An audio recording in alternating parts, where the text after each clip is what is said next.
शहर में पॉलीथीन पर प्रतिबंध लगाने के लिए नगर पालिका के द्वारा नगर पालिका के अधिकारी, कर्मचारी व शहर के व्यापारियों के साथ एक बैठक नगर पालिका के सभा हॉल में आयोजित की गई, जिसमें नगर पालिका के द्वारा शहर के व्यापारी बंधुओं को कुछ दिनों की मोहलत दी गई और कहा गया कि उसके बाद शहर में पॉलीथीन के उपयोग पर प्रतिबंध लगाया जाएगा और यदि उसके बाद भी कोई पॉलीथीन का उपयोग करता पाया गया तो उस पर नगर पालिका के द्वारा कार्रवाई की जाएगी। आपको बता दें कि प्रदेश के मुखिया के द्वारा पॉलीथीन पर प्रतिबंध लगाए जाने को लेकर निर्देश जारी किए गए थे कि 1 जनवरी से पॉलीथीन पर प्रतिबंध लगाते हुए शहरों में पॉलीथीन के उपयोग को खत्म किया जाए, किंतु नगर पालिका के द्वारा व्यापारी भाइयों को कुछ दिन की मोहलत देने के बाद 13 जनवरी को एक बैठक में नगर पालिका के सभागार में आयोजित की गई थी, जिसमें नगर पालिका के कर्मचारियों के साथ साथ शहर के व्यापारी भाइयों को बुलाकर उनसे सलाह मशवरा कर उनके सुझाव लिए गए कि किस प्रकार से वह पॉलीथीन पर प्रतिबंध लगा सकते हैं। आने वाली 1 फरवरी से शहर को पॉलीथीन मुक्त बनाने को लेकर नगर पालिका के द्वारा रणनीति तैयार की गई, जिसमें व्यापारी भाइयों को अभी 17 दिनों का समय दिया गया। वहीं 17 दिनों के भीतर उनके पास रखे स्टॉक को खत्म करते हुए पॉलीथीन पर पूर्णतः प्रतिबंध लगा सके, किंतु कुछ व्यापारी भाइयों का कहना है कि जिस प्रकार से पॉलीथीन पर नगर पालिका के द्वारा प्रतिबंध लगाने की बात कही जा रही है, यदि पॉलीथीन बड़े शहरों से आना ही बंद हो जाए या फिर पॉलीथीन बनना ही बंद हो जाए तो पॉलीथीन का उपयोग स्वतः ही समाप्त हो जाएगा। वहीं बैठक में व्यापारी सहित नेता प्रतिपक्ष के द्वारा अपने अपने सुझाव भी बैठक में दिए गए। ये आज बैठक नगर पालिका के समस्त पार्षदगण, अध्यक्ष जी और व्यापारियों के बीच में थी पॉलीथीन प्रतिबंध को लेकर। मैं भी इस बात से सहमत हूं कि बालाघाट क्या पूरे भारत में पॉलीथीन प्रतिबंध होना चाहिए। ये स्वच्छता में सबसे बड़ी बाधक चीज़ है। ये हर जगह गंदगी का सबसे बड़ा आलम पॉलीथीन के कारण होता है, पर कई वर्षों से हम देखते आ रहे हैं कि ये कार्रवाई बैठक के बाद में सीमित हो जाती, थोड़ी सी चालानी कार्रवाई तक। इस पे एक अमली जामा मुख्य रूप से पहनाना चाहिए और ये तो छोटे व्यापारी है, ये जहाँ व्यापार इसका संचालन हो रहा है, जहाँ से आ रही है, वहीं पर अगर इस पर चोट कर दी जाए, वहीं से प्रतिबंधित कर दिया जाए तो छोटे व्यापारी को सेल ही नहीं होगी। छोटे व्यापारी के पास नहीं जाएगी तो ग्राहकों के पास नहीं जाएगी। पर एक पहल है और मैं तो चाहता हूँ इस पर सख्ती से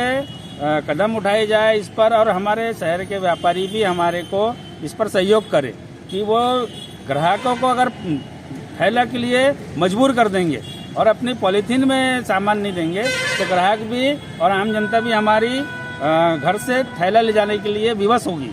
सन 2016 से जो एमपी गवर्नमेंट की तरफ से पॉलीथीन बैन वगैरह का कार्यक्रम रखा गया है, उस संबंध में हम लोग की एक नहीं कई बार ऐसी मीटिंगें होती रही हैं समय समय, और हम हमेशा प्रशासन को, गवर्नमेंट को, नगर पालिका को अपनी तरफ से पूरा सहयोग देने की बात हमेशा करते हैं। लेकिन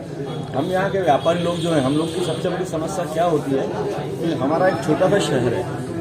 हमारे शहर के होने के बावजूद हमारे इर्द गिर्द जो महाराष्ट्र बॉर्डर पड़ता है, छत्तीसगढ़ बॉर्डर पड़ता है, वहाँ से काफ़ी सारे फुटकर के व्यापारी अपने साइकिलों पे, अपने गाड़ियों पे माल लाला करके जो बैन आइटम है वो हमारे मार्केटों में, सब्जी मंडी में बेच करके चले जाते हैं। हमको पता उसका कब चलता है कि हमारे ग्राहक कुछ आते हैं, कई दिनों के बाद हमसे मुलाकात होती है, क्या बात है दर्शन नहीं दे रहे, क्या बात है, बोले तो साइकिल वाले आते हैं, फेरी वाले आते हैं, हमको तो माल दे करके चले गए।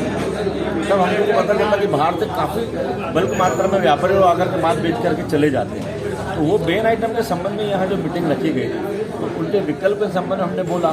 विकल्प के संबंध में जो बायोडिग्रेडेबल आइटम है या अबव 51 माइक्रोन की पॉलीथीन जो गवर्नमेंट की तरफ से वैलिड है, उस संबंध में चर्चा की गई और हमने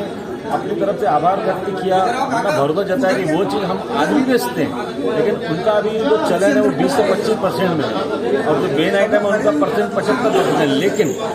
जो 75% बेन आइटम में जो पॉलीथीन बेन की बात करते हैं, उससे हम ज़्यादा हम ये बात करेंगे कि जो अच्छी बड़ी बड़ी पाउच की कंपनियां हैं, उनमें आपकी बहुत सारे 5 रुपये 10 रुपये कुरकुरे मुरमुरे जैसे आइटम आते हैं, उसमें एक नहीं ऐसे हजारों सैकड़ों कंपनियां हैं, उनके 5-5 रुपये कुरकुरे उरकुरे वो सब बच्चे लोग खाते पीते हैं, उनके कचरे ज़्यादा निकलते हैं और वो अबाउट 75% ही होते हैं। नगर पालिका में हमने अपने व्यापारी भाइयों के साथ एक आवश्यक बैठक आहूत की। उसमें मेरे पार्षद, सभापति महोदय, हमारे उपाध्यक्ष महोदय और नगर पालिका के अधिकारी कर्मचारी भी उपस्थित रहे। ये एक महत्वपूर्ण विषय है कि पॉलीथीन से कैसे छुटकारा पाया जाए। स्वच्छता सर्वेक्षण जहां हमारा चल रहा है और वहां हमें 3 स्टार मिलने के बाद भी जब ऊपर से निर्देश आए हैं कि सिर्फ पॉलीथीन पे अगर आप काम करें कि उसको कैसे हम हमारे शहर को पॉलीथीन मुक्त बना सकते हैं, तो हम इस रैंक को और ऊपर ले जाएंगे और हमें ज़्यादा स्वच्छता सर्वेक्षण में मार्क्स मिलेंगे। और जब हमने ये चीज़ देखी कि जहाँ भी शहर में स्वच्छता अभियान चला जा रहा है, मैं स्वयं भी देखती हूँ जब रोड नाली की सफाइयाँ की जाती है तो जो सबसे महत्वपूर्ण घटक है पॉलीथीन, नालियों को चौक करने की समस्या से लेकर जल भराव की समस्या को लेकर और जो भी हमको शहर में जो कचरा फैला हुआ दिखता है उसमें सबसे बड़ा घटक हमें दिखता है पॉलीथीन। इसके लिए हम सबको जागरूक होना जरूरी है। पहल होती है व्यापारियों से, क्योंकि किसी भी शहर में किसी भी क्षेत्र में बिना व्यापारियों के सहयोग के कोई भी स्वच्छता के कार्य हम पूर्ण नहीं कर सकते। इस उद्देश्य को लेकर आज हमने अपने व्यापारी भाइयों की बैठक आयोजित। व्यापारियों को कहना है भाभी कि ये अगर बड़े स्तर पे ही बंद हो जाए तो यहाँ आएगी ही नहीं, तो वो लोग बेचेंगे नहीं। इसको लेकर क्या मानते हैं? बड़े स्तर पर तो प्रशासनिक स्तर पर जो भी कार्यवाही की जाएगी, लेकिन हमें चूंकि ऊपर से ही जो निर्देश आए हैं कि हम अपने नगरीय क्षेत्र में इसकी पहल करें और बाहर से अगर हमारे व्यापारी उसको थोक में बुलवाते हैं और फिर हमारे छोटे छोटे व्यापारी अपनी अपनी दुकान में अपने तरीके से उन्हें खर्च करते हैं।